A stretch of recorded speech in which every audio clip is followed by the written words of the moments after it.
اعوذ باللہ من الشیطان الرجیم بسم اللہ الرحمن الرحیم۔ تمام دیکھنے اور سننے والوں کو میری طرف سے وادب السلام علیکم ورحمۃ اللہ وبرکاتہ۔ حضرت عمر فاروق رضی اللہ تعالی عنہ نے اپنے دور خلافت میں ایک شخص عمیر بن سعد کو خمس کا گورنر بنا کر بھیجا۔ میں حضرت عمیر بن سعد کے بچپن کا ایک واقعہ آپ کو سنانا چاہتا ہوں جو یقیناً آپ کے دلوں کو بہت اچھا لگے گا۔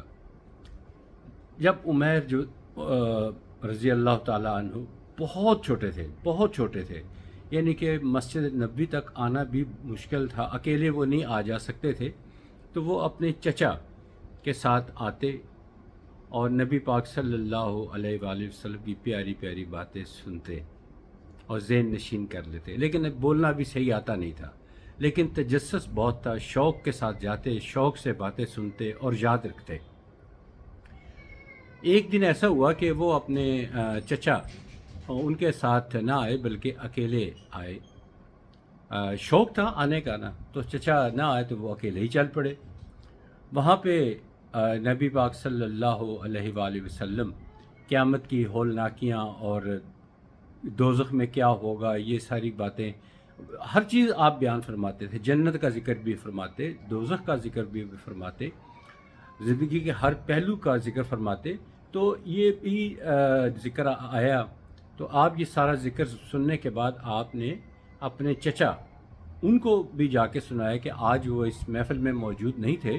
یہ مدینہ کا واقعہ ہے کہ وہ موجود نہیں تھے، تو آج میں ان کو یہ خلا پورا کر دوں اور ان کو یہ واقعہ سنا دوں۔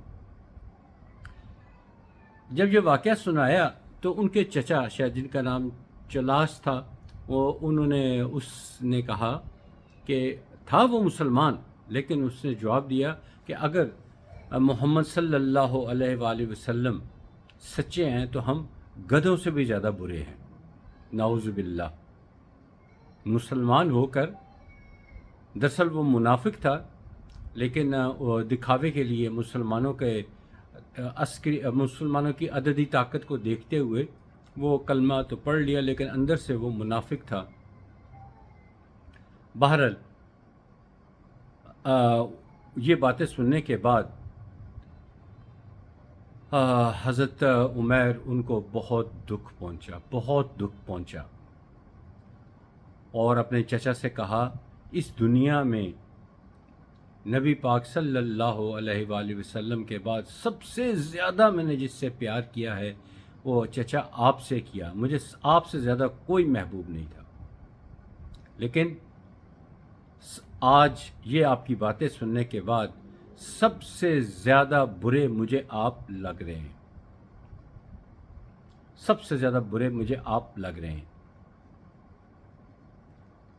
اور انہوں نے کہا اب میرے پاس دو ہی راستے ہیں، یا تو یہ واقعہ ہو بہو نبی پاک صلی اللہ علیہ وآلہ وسلم کی خدمت میں پیش کروں، یا میں بھی منافقت کروں اور بات کو چھپا لوں۔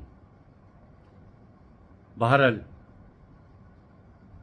وہ معصوم بچہ عمیر وہ تشریف لائے نبی پاک صلی اللہ علیہ وآلہ وسلم کی خدمت اقدس میں اور سارا واقعہ بیان کیا۔